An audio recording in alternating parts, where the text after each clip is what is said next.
aside from being the vice president officially, si Inday ginawa ng vice chairman ni President Marcos, designated her as a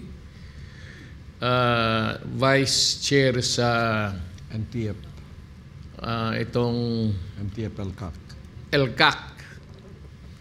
Alam mo, hindi ito nalaman, but if you can ask, there are, may mga cynics mga pessimistic.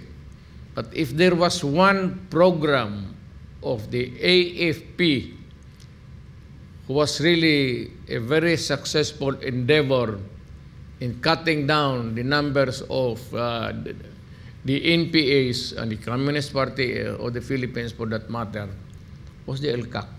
It was a very successful. You can ask anybody ng mga barangay captain sa Bukid, they would attribute it to the success, yung downgrading ng activities ng NPA because of the LCAC. So it was really sa panahon ko, it was carried over to this administration because the military we thought it wise to continue with the program because it was successful. Yes, ma'am. And again, siyempre, bagong administrasyon, the president designated the vice president as the vice chair ng LCAC. So yun ang dahilan na one of the things also that na overlook ng members ng Congress in denying or questioning the intelligence fund of the vice president. One is that I would believe her because she is my daughter and she would not lie to me, that gusto niyang military si Inday, colonel nga ng Armed Forces of the Philippines.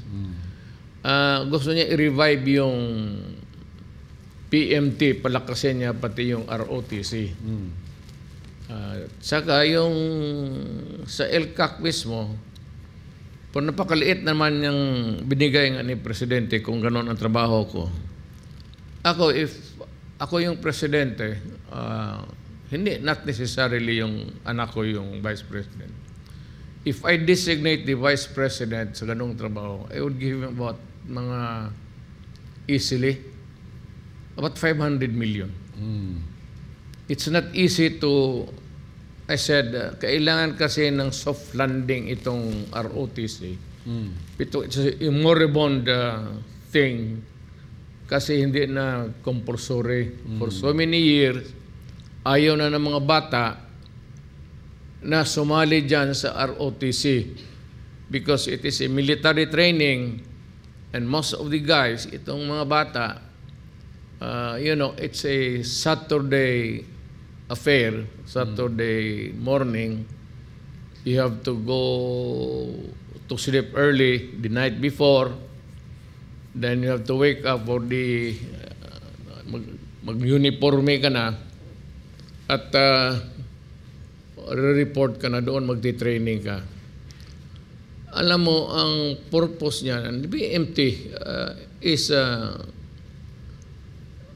alam mo kung magkagulo lang ang mundo, not necessarily magkageran against nations or one nation challenging us in a war. In times of calamity or trouble, o palagay mo, Pastor, it's parang a widespread earthquake or whatever, at nagkulang tayo ng peace officers, which will be the police and the military to maintain order. Pagka magkulo na, you would need a backup team, including the CAFGO, pag wala na, yung ROTC, there would be a mobilization. They would be called to duty to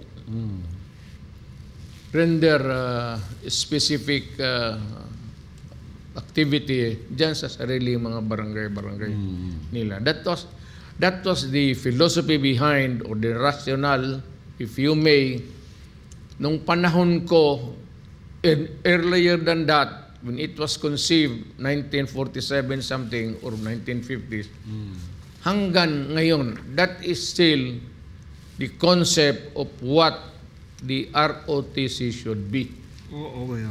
There must be a compulsory thing because one, we would need discipline. And they would learn to have their minds organized. Parang may nakapasok na dyan na structure for organization. Yan ang wala sa mga bata. They must have that structural outlook para kung magkaano man, marunong sila magpwesto-pwesto. Structure dito, ganun.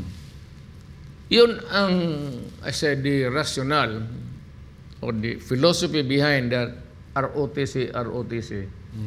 It's not, ngayon, lahat ng mga congressman, alam nila yan, lahat ng taga-gobyerno, lahat ng tao. Pati yung nandito na umabot ng ROTC. Ganun yan eh. So,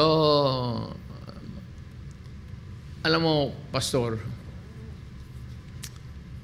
in a political arena, there is always a saying which ginagamit ko sarili ko.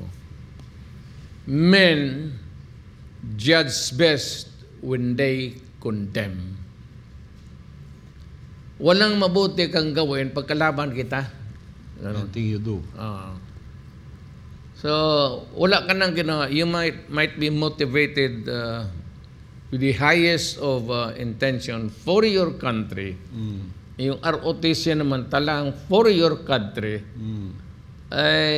Ganun pa man, may makikita talaga sila na, alam mo ganun, the ever bleeding hearts and itong nagrereklamo na hindi naman matatapos. So yan ang dyan. On the other side, yung pagka yung sa LCAC, it would need for to go around. And I do not expect Inday to be spending the money intended for the office of the Vice President. Kunin pa niya doon, magkaletse-letse ang budget niya. So, Marcos, binigay. Sabi ko nga, maliit yan. Ako mga 250 million to 500. Just to take care of the LCAC. Because the LCAC gave the Republic of the Philippines a semblance of peace right now. Right now.